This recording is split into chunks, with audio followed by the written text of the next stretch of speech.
நேயர்களுக்கு வணக்கம். தமிழொலியின் இன்றைய காலை நேர தலைப்புச் செய்திகள்.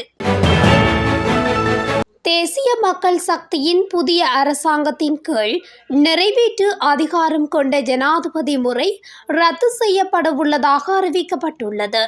ஜனாதிபதி அனுரகுமார திசாநாயக்கவின் பதவியேற்பின் பின்னர் ஊடகங்களுக்கு கருத்து வெளியிட்ட தேசிய மக்கள் சக்தியின் நிறைவேற்று குழு உறுப்பினரும் முன்னாள் நாடாளுமன்ற உறுப்பினருமான சுனில் ஹந்துன்னெத்தி இது தொடர்பான தகவலை தெரிவித்துள்ளார்.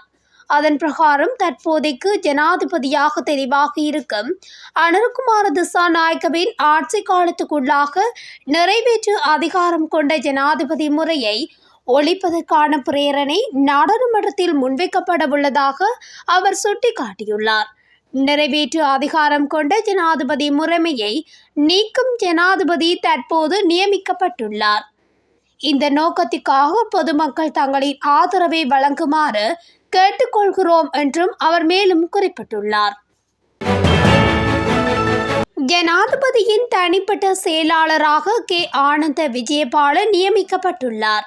ஜனாதிபதி அனுரகுமார திசாநாயக்க நாடாளுமன்ற உறுப்பினராக செயல்பட தொடங்கிய காலம் தொட்டு நீண்ட காலமாக அவரின் தனிப்பட்ட செயலாளராக ஆனந்த விஜயபால கடமையாற்றியிருந்தார். இந்நிலையில் தற்போது அனுரகுமார ஜனாதிபதியாக பதவி பிரமாணம் செய்து கொண்டுள்ள நிலையில் தனது முன்னைய தனிப்பட்ட செயலாளரையே ஜனாதிபதி பதவிக்கான தனிப்பட்ட செயலாளராகவும் நியமித்துள்ளார்.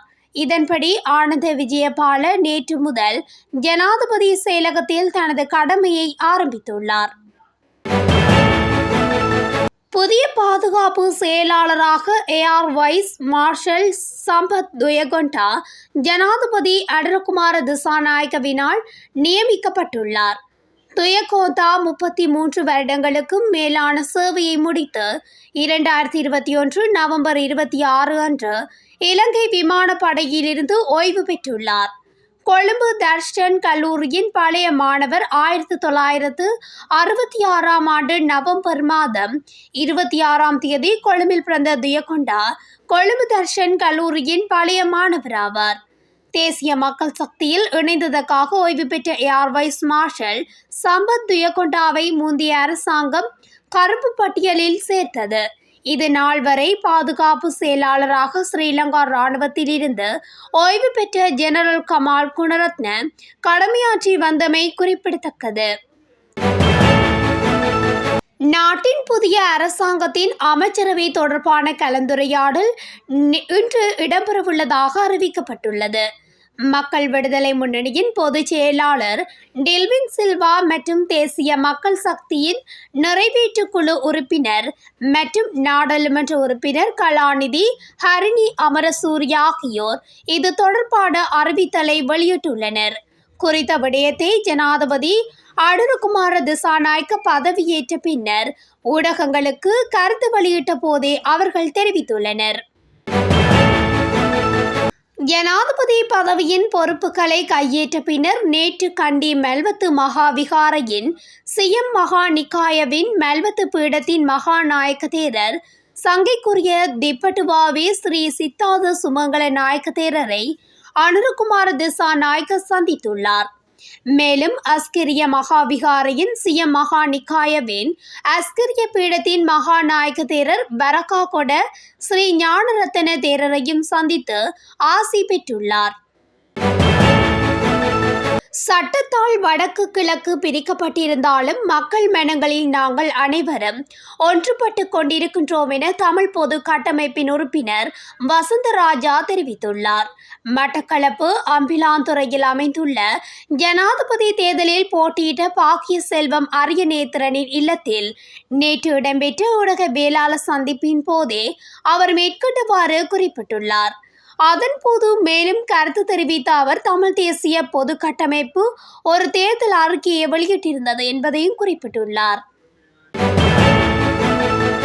நாட்டின் 9வது நிறைவேற்று அதிகாரமுடைய ஜனாதிபதியாக அனுரகுமார திசாநாயக்க தெரிவு செய்யப்பட்டதை அடுத்து தொடர்ந்து அமைச்சர்கள் உள்ளிட்ட பலர் பதவிகளில் இருந்து விலகியுள்ளனர்.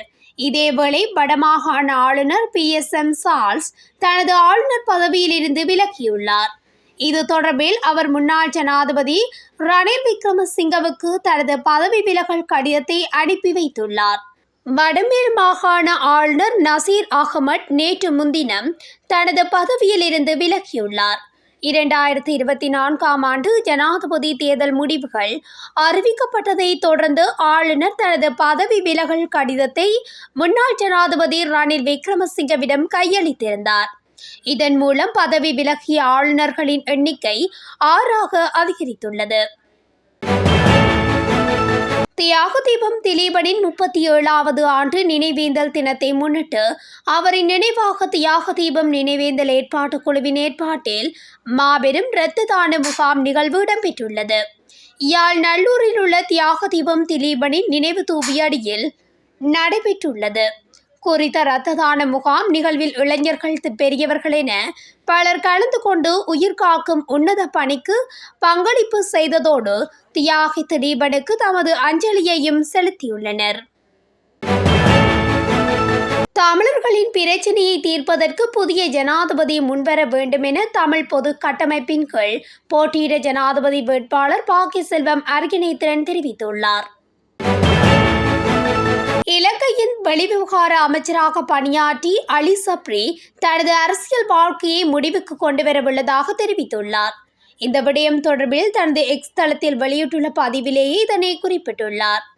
குறித்த பதிவில் பொது சேவையை நிறைவு செய்யும் இவ்வேளையில் எனது முயற்சிகளை ஆதரித்த, வழிகாட்டிய மற்றும் ஆக்கப்பூர்வமாக விமர்சித்த அனைவருக்கும் எனது மனமார்ந்த நன்றியை தெரிவிக்க விரும்புகின்றேன். தற்போது அரசியல் வாழ்க்கையில் இருந்து விலகும் இந்த தருணத்தில் எனது முதல் ஆர்வமான சட்டத்துறையில் மீண்டும் ஈடுபடுவது குறித்து எதிர்பார்த்துள்ளேன் என பதிவிட்டுள்ளார். இலங்கையில் நாடாளுமன்ற தேர்தல் மிக விரைவில் இடம்பெறும் என்று எதிர்பார்க்கப்படுகிறது. இந்நிலையில் இதற்கான ஆரம்ப எதிர்பார்ப்பை ஜனாதிபதியாக அறிவிக்கப்பட்ட உடனேயே புதிய ஜனாதிபதி அனுரகுமார திசாநாயக்க தெரிவித்துள்ளார். இதன் அடிப்படையில் நாடாளுமன்ற தேர்தல் உடனடி தேவை என்று அவர் குறிப்பிட்டுள்ள நிலையில் அதற்கான காலத்தை அவர் குறிப்பிடவில்லை என்பதும் குறிப்பிடத்தக்கது. லசந்த விக்ரமதுங்கவின் படுகொலைக்கு புதிய ஜனாதிபதி அனுரகுமார திசாநாயக்க நீதி வழங்க வேண்டும் என லசந்த விக்ரமதுங்கவின் மகள் அகிம்சா விக்ரமதுங்க வேண்டுகோள் விடுத்துள்ளார். குறித்த விடயத்தை இது தொடர்பில் விடுத்துள்ள அறிக்கையொன்றில் அவர் குறிப்பிட்டுள்ளார். இது தொடர்பாக அவர் மேலும் தெரிவிக்கையில், அதிகாரத்தின் முன்னால் உண்மையை பேசியமைக்காக 15 வருடங்களுக்கு முன் நியாயமற்ற விதத்தில் பறிக்கப்பட்ட எங்களின் தந்தைக்கு உயிருக்கு நீதியை பெற்றுக்கொள்வது குறித்து நானும் எனது குடும்பமும் தளராத உறுதியுடன் காணப்படுகின்றோம். இலங்கையில் நீதியையும் பொறுப்பு கூறலையும் நிலைநாட்டுவதற்காக நாங்கள் இந்த அரசாங்கத்துடன் இணைந்து செயல்பட ஆர்வமாக உள்ளோம் என அவர் மேலும் குறிப்பிட்டுள்ளார். இலங்கையின் 9வது ஜனாதிபதியாக பதவியேற்றுள்ள அனுரகுமார திசாநாயக்கவுக்கு இந்திய பிரதமர் நரேந்திர மோடி வாழ்த்து தெரிவித்துள்ளார். தனது உத்தியோகபூர்வ எக்ஸ் கணக்கில் பதிவொன்றை வெளியிட்டு அவர் தனது வாழ்த்து செய்தியினை வெளியிட்டுள்ளார். இந்நிலையில் அனுரகுமார திசாநாயக்க இந்திய பிரதமர் நரேந்திர மோடி வாழ்த்து தெரிவித்தமைக்கு நன்றி தெரிவித்து பதிலளித்துள்ளார். அதில் பிரதமர் மோடி, உங்கள் அன்பான வார்த்தைகளும் ஆதரவுக்கும் நன்றி. நமது நாடுகளுக்கு இடையேயான உறவுகளை வலுப்படுத்துவதற்கான உங்கள் உறுதிப்பாட்டை நான் பகிர்ந்து கொள்கின்றேன். ஒன்றாக நமது மக்கள் மற்றும் முழு பிராந்தியத்தின் நலனுக்காக ஒத்துழைப்பை மேம்படுத்துவதில் நாம் பணியாற்றலாம் என்று குறிப்பிட்டுள்ளார். நடைபெற்று முடிந்த ஜனாதிபதி தேர்தலில் 20.54% இம்முறை வாக்களிக்கவில்லை என தேர்தல் ஆணையாளர் நாயகம் தெரிவித்துள்ளார். அதாவது பதிவு செய்யப்பட்ட வாக்காளர்களில் 35,20,438 பேர் வாக்களிக்கவில்லை என குறிப்பிட்டுள்ளார். இது மொத்த எண்ணிக்கையில் 79.46% எனவும் குறிப்பிட்டுள்ளார். அத்துடன் நிராகரிக்கப்பட்ட வாக்குகளின் எண்ணிக்கை 3,300,000 எனவும் குறிப்பிட்டுள்ளார். மேலும் இம்முறை பதிவு செய்யப்பட்ட மொத்த வாக்குகளின் எண்ணிக்கை 17,40,354 என்பதும் குறிப்பிடத்தக்கது. ஜனாதிபதி அனுரகுமார திசாநாயக்கவின் நாடாளுமன்ற வெற்றிடத்துக்கு லக்ஷ்மன் நிபுணராட்சியின் பெயரை அறிவித்து அதிவிசேட வர்த்தமானி வெளியிடப்பட்டுள்ளது. தேர்தல்கள் ஆணைக்குழு இந்த வர்த்தமானியை வெளியிட்டுள்ளது. தேசிய மக்கள் சக்தியின் நாடாளுமன்ற உறுப்பினர் அனுரகுமார திசாநாயக்க ஜனாதிபதியாக தெரிவானதை தொடர்ந்து அவரது நாடாளுமன்ற உறுப்புரிமைக்கு வெற்றிடம் ஏற்பட்டிருந்தது. இந்த நிலையில் கொழும்பு மாவட்டத்தில் கடந்த பொதுத் தேர்தலின் போது அனுரகுமார திசாநாயக்கவுக்கு அடுத்ததாக தேசிய மக்கள் சக்தியில் அதிகப்படியான விருப்பு வாக்குகளை பெற்ற லக்ஷ்மன் நிபுணராட்சி நாடாளுமன்ற உறுப்பினராக நியமிக்கப்பட்டுள்ளார். இத்துடன் தமிழொலியின் இன்றைய காலை நேர தலைப்பு செய்திகள் நிறைவடைகின்றன. தொடர்ச்சியாக இதுபோன்ற செய்திகளை அறிந்து கொள்ள தமிழொலி ஊடகத்துடன் இணைந்திருங்கள். நன்றி, வணக்கம்.